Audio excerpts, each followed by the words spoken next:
Welcome back to the best of WSBA's Morning News with Gary Sutton. We had the Louie Romano here, and good morning, Louie. How are you? Good morning, Gary. Good to have you on the show, and I know you've got a special guest with you as well, right? Right. I'm joined by Reeses. Hi, Reeses. Good morning. Good morning. How are you, Reeses? Good to have you in here this morning. Thank you. And, I want to ask both of you, tell me a little bit about what's going on right now. We're getting ready for flu season. Obviously, people are hearing about flu shots. What's going down right now? Right. So October, it's the best time to start getting ready for a flu. As you know, flu can be a very serious disease, and the single best way to help prevent this disease is to get the flu vaccine. For either of you, and again, a lot of people sometimes get sick and they'll say, what do you have? And say, I got the flu. Well, we kind of generalize the flu to a whole lot of stuff that might be a cold or something else. What are the signs of the flu that we should look for? The flu and the common cold are both respiratory diseases, but the flu usually has more severe symptoms. So these symptoms include high fever, aching muscles, sore throat, dry cough, runny or stuffy nose, headache. Also in young children, they can present with vomiting or diarrhea. And it usually has a more quick start and more severe symptoms. And for your partner here, I want to ask, when you look at the flu, how long does it take for a shot to actually, get in there and kind of get ready for the flu and be able to combat it?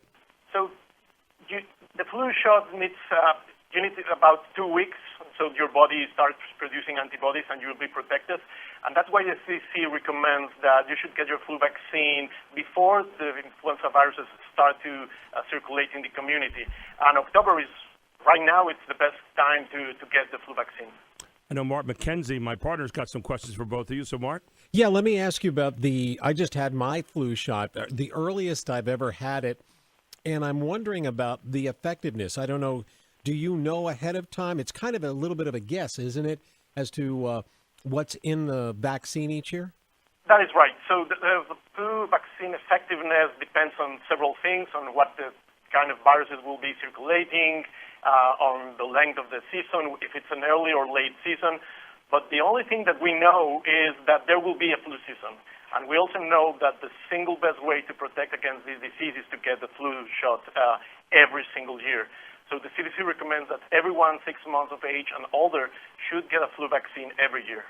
So I want to get, is it Sarai? Am I correct on that pronunciation? Cerise. It's Cerise. Good morning. Cerise, good morning. And I want to ask you, do you know each year about coming in, about how dangerous the flu is? Does it mutate? Does it get stronger? Does it get weaker? Do we have any sign of that each year? Well, I am certainly not a medical expert, so I would defer to Dr. Romano to answer that. But I will tell you I do have a personal experience with flu. My healthy 5-year-old son passed away from the flu in October 2009. So we know that flu can be very dangerous, even for healthy children and adults. And that's why it's so important for everyone 6 months and older to get vaccinated each and every year.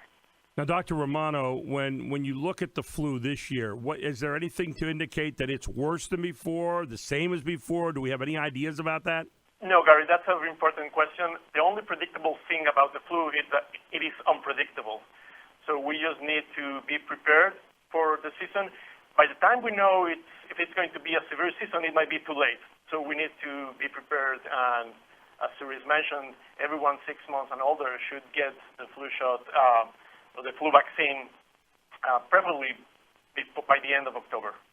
Well, both of you, Mark McKenzie again, obviously the shot is what you want to get done, and I know I don't know if it's a myth or what. I mean, they're actually getting is it dead flu bugs that are going into the vaccine? I mean, you can't get sick from a flu shot. Exactly. That's a very good question, and it's a very common myth about the flu shot. So the inactivated influenza vaccines are made from viruses that have been inactivated or killed, and then they are even split apart. So what you're getting into your body are just the proteins of these viruses. So as you mentioned, there's no way that you can get the flu from the flu vaccine. Dr. Romano, when you look at the flu, are there other things you can do in addition to the flu vaccine to kind of fight off the possibility of getting flu? Any kind of, things that you drink or eat or anything like that?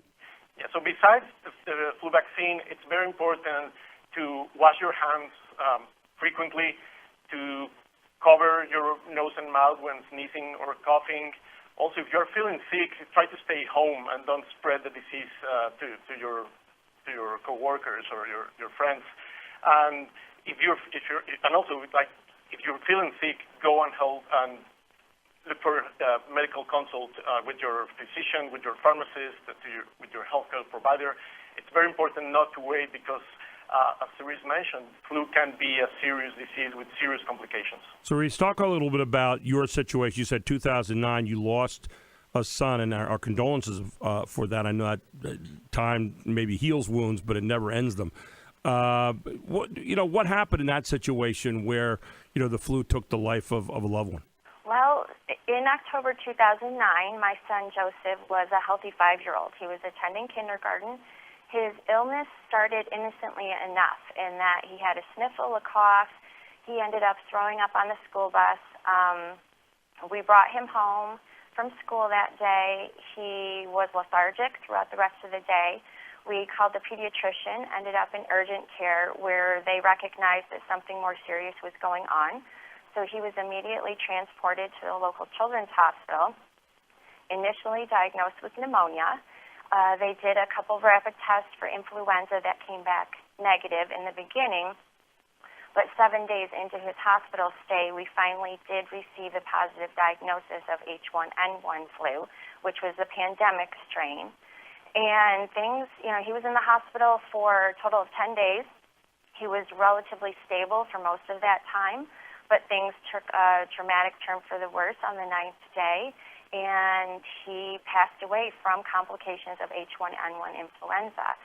So as a parent who has lost a healthy child to the flu, it was really important for myself and my husband to come forward and raise awareness about the potential seriousness of flu and the critical importance of vaccination for everyone 6 months and older. Right.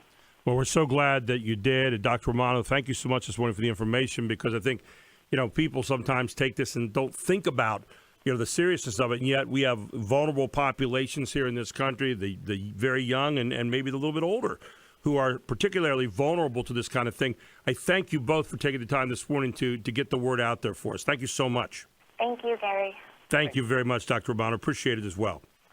And, get your flu shot now. I mean, it's just the way it is, okay? Get your flu shot now. Thanks for listening to the best of WSBA's Morning News with Gary Sutton.